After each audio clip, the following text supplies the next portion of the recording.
అంటున్నారు, మీరేం చెప్తారు సార్? అన్న ఎన్టీఆర్ ఆనాడు తిరుమలలో అన్నదానం అని మొదలుపెట్టారు. దాతలు ఆనాడు 3 కోట్ల రూపాయలు ఇచ్చారు. ఇప్పుడు దాదాపు 1800 కోట్ల రూపాయలు ఫిక్స్డ్ డిపాజిట్ ఉంది అన్నదానం ట్రస్ట్కి. దాని ద్వారా ప్రభుత్వాలు మారినా అక్కడ భక్తులు వెళ్తే 3 పూట్ల హాయిగా భోంచేసే, ఉచితంగా భోంచేసే హక్కు వాళ్ళు కల్పిస్తున్నారు. అదేవిధంగా ఎందుకంటే ప్రభుత్వాలు మారినప్పుడు మనం చూసాం, వేరే ప్రభుత్వం పొరపాటున వస్తే ఏం చేశారో మనం అందరం చూసాం. అది జరగకుండా పర్మనెంట్ గా అన్న క్యాంటీన్ అనేది నడవాలి. దానికి ప్రత్యేక ట్రస్ట్ ఏర్పాటు చేద్దాం. ఎవరు దాతలు వచ్చి వాళ్ళు డబ్బులు ఇస్తే బాగుంటుందని గౌరవ ముఖ్యమంత్రి గారు ఇప్పటికీ పిలిపిచ్చారు.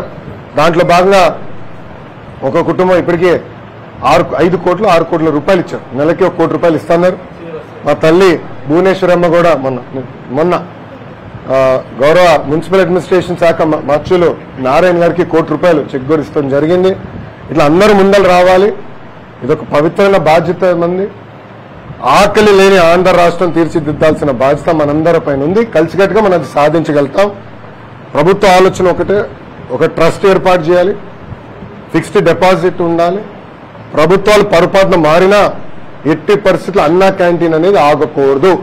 ఆ లక్ష్యంతో ముందు చూపుతో చంద్రబాబు నాయుడు గారు పిలిపించారు. మీరు విద్యాశాఖ మంత్రిగా ఉన్నారు. మీ యొక్క నియోజకవర్గంలో ప్రభుత్వానికి సంబంధించిన డిగ్రీ కాలేజీలు కానీ పాలిటెక్నిక్ కాలేజీలు కానీ 6th to 10th క్లాస్ సంబంధించి ప్రభుత్వం ఒక్క కాలేజీ కూడా లేవు. సో వాటిని ఏర్పాటు చేసే అవకాశాలు ఉన్నాయా? అమ్మా, ముందల ఇప్పుడు ఉన్న స్కూల్స్ కాలేజెస్ ని బలోపేతం చేసే బాధ్యత నేను తీసుకుంటున్నా. ఎందుకంటే ఇప్పుడు ఆంధ్ర రాష్ట్రంలో చూస్తే ప్రభుత్వ డిగ్రీ కళాశాలలో అడ్మిషన్స్ 50% మాత్రమే ఉంది.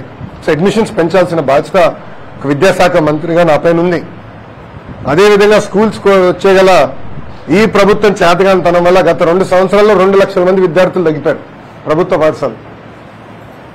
లోవెస్ట్ ఎవర్కి వచ్చేసాం. గత 10 సంవత్సరాల్లో లోవెస్ట్ ఎవర్కి వచ్చేసాం. సో నాణ్యమైన విద్య అందించాల్సిన బాధ్యత ప్రభుత్వం పైన ఉంది. దానికి టెక్నాలజీతో జోడించి కూడా చేయాలన్న లక్ష్యంతో మేము పనిచేస్తున్నాం.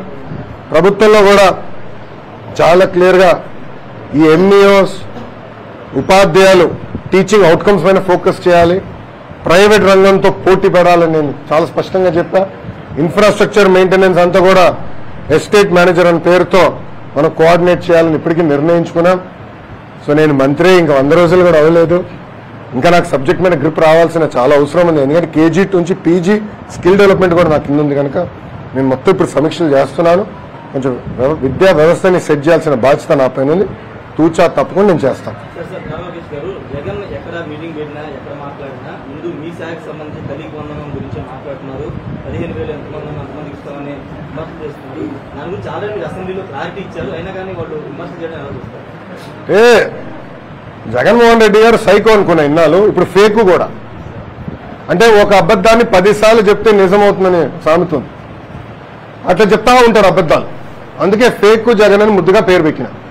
మీరు చూస్తే మన ఎన్డీఏ ప్రభుత్వం వచ్చిన తర్వాత రోజుకు ఒక అబద్ధం వాళ్ళు చెప్తారు. ఒక ఉదాహరణ, అంబేద్కర్ గారి విగ్రహం దగ్గర అక్కడ ఏమైంది? అంబేద్కర్ గారి పేరు కన్నా జగన్మోహన్ రెడ్డి గారి పేరు పెద్దగా ఉంది.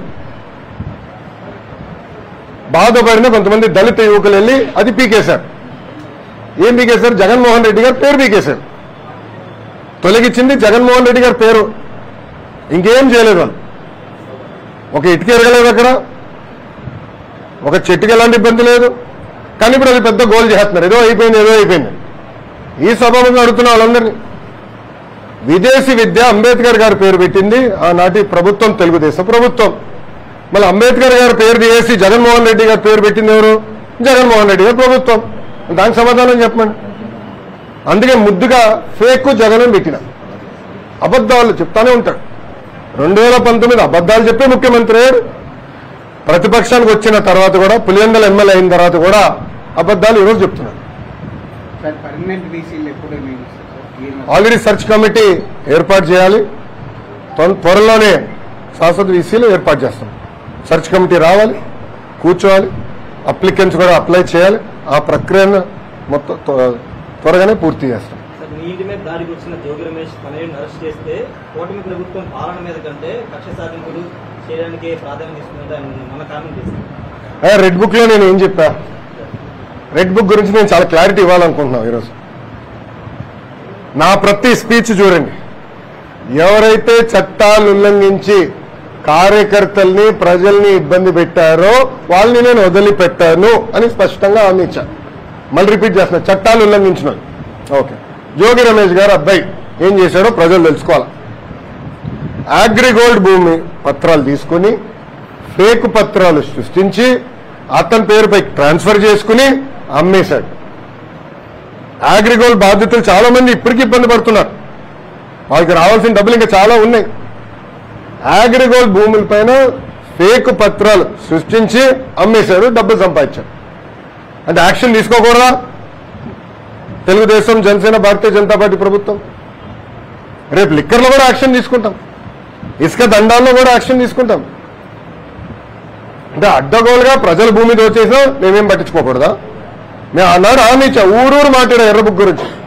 ప్రజలకి నేను హామీ ఇచ్చా, ఎవరైతే చట్టాన్ని ఉల్లంఘించారో వాళ్ళని నేను వదిలిపెట్టే ప్రసక్తే ఉండదు అని నేను ఊరూరు మాట్లాడాను స్వామి. ఎర్ర బుక్ పట్టుకుని తిరిగా చూపించా ప్రజలకి. అందుకే ప్రజలు మాకు అంత అద్భుతమైన మ్యాండేట్ ఇచ్చారు. దాని ఒక్కోళ్ళే కాదు, అందరం కలిసికట్టుగా పోరాడడం. దాంట్లో భాగంగా రెడ్ బుక్ ఒక మ్యాండేట్ మాకు. నేను ఊరూరు చూపించా రెడ్ బుక్. నేను ప్రతి పబ్లిక్ మీటింగ్ లో చూపించా. ప్రజల నిన్న ప్రతి నియోజకవర్గంలో మేము గెలిచాం. సో ప్రజలు మాకు అంత క్లియర్ మ్యాండేట్ ఇచ్చారు. సో ప్రజలు కూడా చాలా క్లియర్